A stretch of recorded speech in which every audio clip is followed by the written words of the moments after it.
Welcome to the Explainer. So, today we are diving deep into something truly fascinating called the Kukkuravatika Sutta. It's this ancient text, but honestly, it holds an incredibly relevant blueprint for how to drop our most exhausting extreme behaviors today. We're going to map out the whole path to understanding action, reaction, and ultimately true freedom. Let's just jump right into it, shall we? Now, I want you to seriously ponder this for a second. What would actually happen if you dedicated your entire life, like every single waking moment, to acting exactly like a dog? I know, it sounds totally absurd, right? But believe it or not, this is the literal premise of our source text today. We aren't just talking about some loose metaphor here. We are talking about an extreme, rigorous, lifelong dedication to behaving exactly like an animal. So the text introduces us to two incredibly committed ascetics. We have Puna and we have Senya. Puna lives entirely by the vow of an ox. He acts like an ox, lives like an ox. But Senya? Senya has perfected the dog vow. Get this, when they approach the Buddha, Senya doesn't just, take a seat. He literally curls up on the ground, scratches at the earth, and eats his food directly off the dirt. Seriously, he is basically a professional dog impersonator, firmly believing that this super extreme discipline is the absolute key to spiritual salvation. And Puna is just incredibly proud of his friend's discipline. He asks the Buddha a real burning question. He's like, look at Senya. He flawlessly keeps this dog vow. What is his future destiny going to be?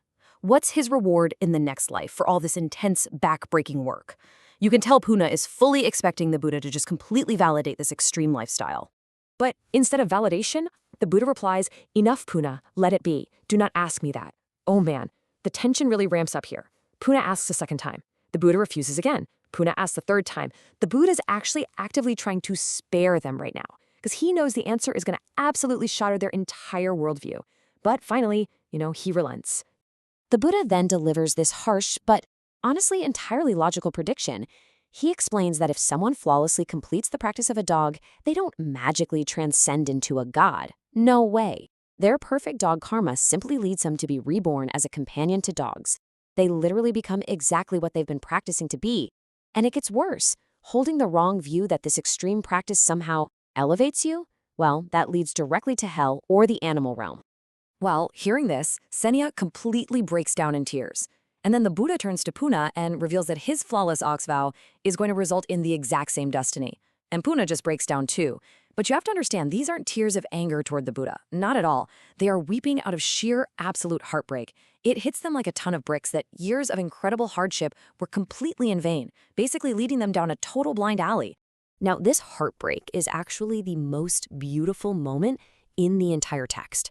In their profound vulnerability, having lost all faith in their extreme ways, they don't get defensive at all. Instead, they literally beg the Buddha to teach them how to abandon these vows. They become like empty cups, right? And this opens the door for the absolute core philosophy of this explainer, the true mechanics of karma. So the Buddha breaks human action down into 4 distinct types. Let's look at the first 3.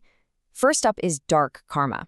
These are harmful actions of body, speech, and mind that result in a world of pain. Yikes, right? Next is white karma, which is the exact opposite. Harmless actions resulting in pure pleasure, kind of like the higher gods. Finally, we have mixed karma. And honestly, this is where most of us sit. These are actions causing both pain and pleasure, which results in the mixed human realm we are experiencing right now. Now, you might be thinking, okay, awesome. I'll just strive for white karma. I'll do good things, feel good, and be a god. But wait, the text introduces a really profound twist here. Doing good things and creating white karma is absolutely better than dark karma, for sure. But it still keeps you completely trapped in the cycle of cause and effect. You are literally still bound to the wheel. You're still reacting, still polarized, still chasing a specific outcome. You haven't actually found ultimate freedom yet. And that brings us to the Buddha's ultimate solution, which is the 4th type of karma. This is karma that is neither dark nor white. Now pay attention to this, because it isn't just about balancing the scales. It is the intentional, mindful effort to completely abandon the other 3 types altogether. It's an action taken specifically to end the cycle of action and reaction. It's about stepping completely out of the binary, just dropping the extremes entirely to find true liberation. So, how do we actually do this? Well, the text outlines a crystal clear roadmap. Step 1. recognize the trap of extreme views, exactly like our ascetics realizing their animal vows were totally useless. Step 2. Form the deliberate intention to abandon creating dark, white, and mixed karma. And step 3. Arrive at the cessation of karma entirely. You basically stop generating the fuel that keeps the whole cycle spinning. It's like turning off the engine. After hearing this life-altering teaching, Puna is deeply moved. He decides to become a dedicated lay follower for life. But Sinya? Sinya is so utterly transformed by this that he wants to go all the way. He abandons the dog vow entirely, right then and there, and he actually asks the Buddha for full ordination to become a monk. Now here's a really fascinating logistical detail. The Buddha explains that former ascetics usually have to undergo a 4-month probation period before becoming monks, mostly just to ensure they've really dropped their old views. But Senya is so eager, so absolutely done with acting like a dog, that he essentially says, 4 months? Are you kidding? I'll do 4 years. I don't care what it takes. I'm in. The Buddha, of course, recognizes his genuine sincerity and lets him ordain after the standard 4 months. And guys, Sanya's turnaround is just incredible. He goes from a man literally eating dirt in year 0 to completing his probation by month 4. And shortly after that, practicing all alone with intense diligence, he attains total enlightenment. He completely succeeds in generating that 4th type of karma, ending his cycle entirely. The Kukkuravatika Sutta isn't just some quirky piece of ancient history. It's a mirror for us. If abandoning extreme, binary views is genuinely the only true path to ultimate peace, what extreme vows are you stubbornly holding on to today?